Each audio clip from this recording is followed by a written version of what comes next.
नमस्कार दोस्तों, मैं राजकुमार मौर्य आर के मौर्य ऑफिशियल यूट्यूब चैनल में आपका स्वागत है। आज की इस वीडियो में आप सभी साथियों को बताने जा रहे हैं पोस्ट ऑफिस की आरडी स्कीम के बारे में।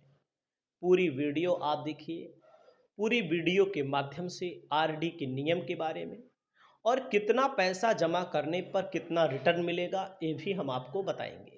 तो दोस्तों, आप सभी को पता है कि पोस्ट ऑफिस एक ऐसी बैंक है जिसमें आपका पैसा 100% सुरक्षित माना जाता है और आपका पैसा चाहे जहां जमा हो 100% सुरक्षित नहीं माना जाता है।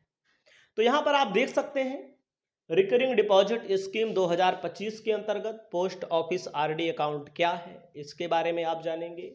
500, 1000, 2000, 3000, 5000 जमा करने पर कितना पैसा मिलेगा ये भी आप जानेंगे।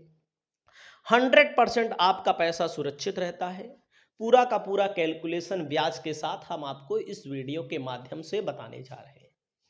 तो दोस्तों, सबसे पहले मैं आपको बता दूं, रिकरिंग डिपॉजिट बोला जाता है आरडी को। रिकरिंग डिपॉजिट के अंतर्गत आपके पास 500 रुपया है, 100 रुपया है, 200 रुपया है, 1000 रुपया, 2000, जिसकी जितनी हैसियत होती है, 3000, 4000, 5000, 10,000, वो अपना पैसा हर महीने बैंक में जमा करता है। बैंक में जमा करता है। बैंक में जमा करने के बाद उस पर ब्याज मिलता है। फिर उसके अगले महीने आप जमा करेंगे तो उस पर भी ब्याज मिलेगा। मतलब कि कुल मिलाकर के एक चक्र चलने लगता है निवेश करने का। देख सकते हैं आरडी स्कीम क्या है, कितना ब्याज मिलता है, क्या ब्याज पर टैक्स लगता है, कौन कर सकता है निवेश, कब तक पैसा जमा करना होता है, इसके फायदे और नुकसान क्या हैं, इतनी चीज़ों पर हम बात करने जा रहे हैं जो आपके सामने लिखा है।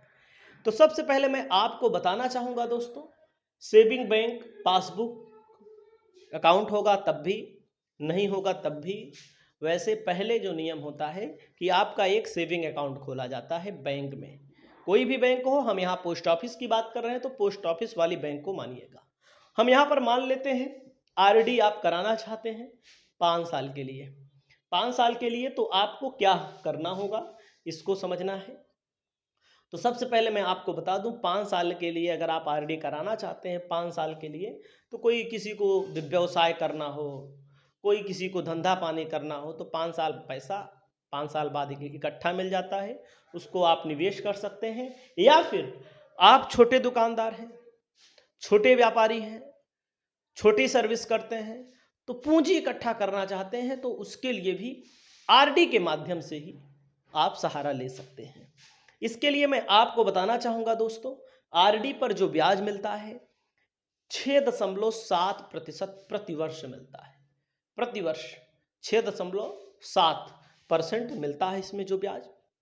वहीं पर मैं आपको बताना चाहूंगा, आगे देखिएगा, जो कंपाउंड किया जाता है तीसरे महीने कंपाउंड किया जाता है। याद रखिएगा, तीसरे महीने कंपाउंड किया जाता है आरडी पर ब्याज, हर महीने कंपाउंड नहीं किया जाता है। याद रखिए, कंपाउंड मतलब तीसरे महीने आपके खाते में ब्याज जोड़ा जाएगा। तो मैं आपको बताना चाहूँगा कौन कौन लोग खाता खोल सकते हैं। तो हमारे पूरे भारतवर्ष के, चाहे महिला हो, चाहे पुरुष हो, चाहे बच्चे हों, हर व्यक्ति खोल सकता है। देख सकते हैं, कोई भी भारतीय नागरिक हो, चाहे महिला हो, चाहे पुरुष हो, खाता खोल सकता है। नाबालिग के लिए माता पिता का खाता खोला जाता है। अगर कोई नाबालिग है, सिंगल या ज्वाइंट अकाउंट की भी सुविधा होती है। जरूरी दस्तावेज में पैन कार्ड, फोटो, आधार कार्ड, ये तो आप सबके पास होगा ही। जमा करने के नियम क्या होते हैं? जमा करने के नियम में हर महीने निश्चित राशि 5 साल तक जमा करनी होती है। आप याद रखिएगा, 5 साल तक जमा होती है, इसको याद रखिएगा। न्यूनतम 100 रुपया प्रतिमाह, अधिकतम की कोई लिमिट नहीं है, जिसकी जितनी हैसियत है। कि आप 5 साल बाद बढ़ा सकते हैं। जैसे भाई हमको 10 साल के लिए करना है, बिल्कुल बढ़ाया जा सकता है। 5 साल अवधि पूरी होने के बाद इस आरडी को आगे भी बढ़ाया जा सकता है, तो समझिएगा। वहीं पर मैं आपको बताना चाहूँगा कौन खोल सकता है खाता। इसके बाद अ, अगला नियम क्या है, अगले नियम में मैं आपको बताना चाहूँगा इसमें क्या होता है। जैसे बहुत सारे लोग भाई 5 साल तक नहीं तोड़वा पाएंगे और नहीं चला सकते, कि कोई ना कोई दिक्कत आ जाती है, तो मैं आपको बताना चाहूँगा, जैसे कि मान लीजिए आपने कुछ दिन जमा किया, उसके बाद आपको बंद करना है, तो किस्त जमा कर दिया, पहले साल जमा कर दिया, उसके बाद बंद करना है, तो क्या ये भी होता है कि या बंद हो जाता है, किस्त नहीं जमा कर पाते हैं या आरडी का पैसा नहीं जमा कर पाते हैं, तो आपका पैसा नहीं जमा हो पाया, पहला जमा किया 1 2 3 4 नहीं जमा कर पाया। तो नियम क्या है? नियम क्या है? अगर मान लीजिए आपने 1,000 रुपया महीने का करवाया है, तो 1,000 में प्लस 10 रुपया, जैसे मान लीजिए इस महीने में आप नहीं जमा कर पाए, तो अगले महीने में इस महीने का भी पैसा जोड़ करके, और पेनाल्टी 1% लगती है, 1% चार्ज लगता है उसका, उसको जोड़ करके जमा कर सकते हैं।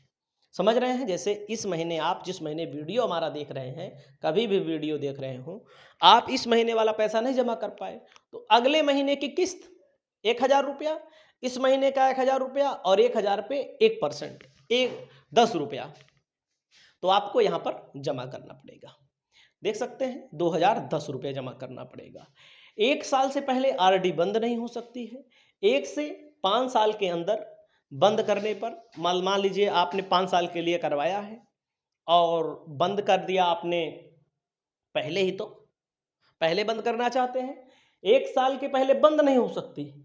अगर 1 साल के बाद 5 साल के पहले बंद होता है, तो जो 6.7% ब्याज मिल रहा था, वो कितना मिलेगा? वो केवल और केवल 4% ब्याज मिलेगा। वहीं पर मैं आपको बताना चाहूँगा, यहाँ पर पूरा का पूरा आंकड़ा आपके सामने है। पूरे के पूरे आंकड़े को आप यहाँ पर समझिएगा, कितना जमा करने पर कितना पैसा मिलता है, इस चीज़ को ध्यान देना बहुत ज़रूरी है। तो जैसे जिसकी जितनी हैसियत होती है, वह उतना जमा करता है। जैसे कोई व्यक्ति है 100 रुपया महीना जमा करता है, तो टोटल 60 महीने में, यानी कि 5 साल के लिए माना गया है, 5 साल के लिए 6.7% ब्याज, भाई 5 साल में टोटल 6,000 जमा होगा, और 6,000 पे 1,215 रुपया ब्याज बनेगा। 5 साल के बाद 7,215 रुपया मिलेगा। हालांकि 100 रुपया छोटी रकम है, हर व्यक्ति चाहता है कि कुछ ना कुछ ज़्यादा बचत किया जाए। अगर आप 500 रुपया महीना जमा करेंगे, तो 5 साल में 30,000 रुपया आपको जमा करना पड़ेगा, और 30,000 पे जो ब्याज मिलेगा 6,077 रुपया मिलेगा, और 36,077 रुपया आपको मेच्योरिटी मिलेगी। और बढ़ाना चाहते हैं, 800 रुपया महीना जमा करना चाहते हैं, तो 5 साल में 48,000 रुपया जमा कर देंगे। 48,000 पे 9,732 रुपया ब्याज मिलेगा, 57,723 रुपया टोटल पैसा मिलेगा। अगर आप 1,000 जमा करना चाहते हैं, 1,000 महीना तो कम से कम जमा ही करना चाहिए। 12 महीने 5 साल में 60,000 रुपया हो जाएगा। 60,000 पर ब्याज 12,154, 72,154 रुपया मैच्योरिटी अमाउंट हो जाएगा। अगर आप 1,200 रुपया महीना जमा करना चाहते हैं, तो 6 साल में, सॉरी 5 साल में 72,000 रुपया हो जाएगा, और 14,585 रुपया यहाँ पर टोटल इंटरेस्ट होगा, और 86,585 रुपया मेच्योरिटी मिलेगी, मतलब पूरा का पूरा होने पर। 1,500 रुपया महीना जमा करते हैं, तो 90,000 रुपया ब्याज आपको मिलेगा, सॉरी 90,000 आपका टोटल इकट्ठा हो जाएगा, 18,000 ब्याज मिलेगा, 1,08,231 रुपया आपको मिलेगा। अगर आप 2,000 रुपया जमा करना चाहते हैं एक महीने में, तो 1,20,000 रुपया टोटल आप जमा करेंगे। इस 1,20,000 पे 24,308 रुपया ब्याज मिलेगा, 1,44,308 रुपया टोटल हो जाएगा मेच्योरिटी। 3,000 रुपया महीना जमा करना चाहते हैं, तो 1,80,000 रुपया आपका जमा होगा, 36,462 रुपया ब्याज मिलेगा, 2,16,462 रुपया टोटल होगा। 5,000 रुपया महीना अगर आप जमा करना चाहते हैं, तो 3 लाख रुपया यहाँ पर आपका जमा होगा, 60,670 रुपया ब्याज मिलेगा, 3,60,770। यहाँ पर इकट्ठा तो 3 लाख जमा नहीं करना है आपको, 5-5 हज़ार रुपया, 2-2 हज़ार रुपया, 1-1 हज़ार रुपया, जिसकी जितनी हैसियत हो। वहीं पर दोस्तों, क्या आरडी पर टैक्स लगता है? आरडी की जमा राशि पर कोई टैक्स की छूट नहीं मिलती है। जैसे आप अगर टैक्स के दायरे में आते हैं, टोटल इनकम आपका कैलकुलेट होता है, तो टोटल इनकम में आरडी का पैसा जोड़ा जाता है, कुल आय में आरडी का पैसा जोड़ दिया जाता है, आरडी पर ब्याज। समझ रहे हैं? वहीं पर दोस्तों मैं आपको बताना चाहूंगा आरडी के फायदे क्या हैं। आरडी के फायदे में आपके सामने सरकारी गारंटी होती है, पैसा पूरी तरह सुरक्षित होता है। 6.7% गारंटी ब्याज मिलता है। हर 3 महीने में कंपाउंड हो जाता है। सिर्फ 100 रुपये से आप शुरू करते हैं। छोटे निवेशकों के लिए बेहतर है। नुकसान क्या है? कम ब्याज दर है, महंगाई के बराबर ही ब्याज दर चल रही है। 5 साल से पहले बंद करने पर सिर्फ 4% ब्याज मिलेगा। ब्याज टैक्सेबल होता है, टैक्स में छूट नहीं मिलती है। तो दोस्तों, वीडियो आपको कैसा लगा कमेंट करके बताइएगा। बहुत बहुत धन्यवाद।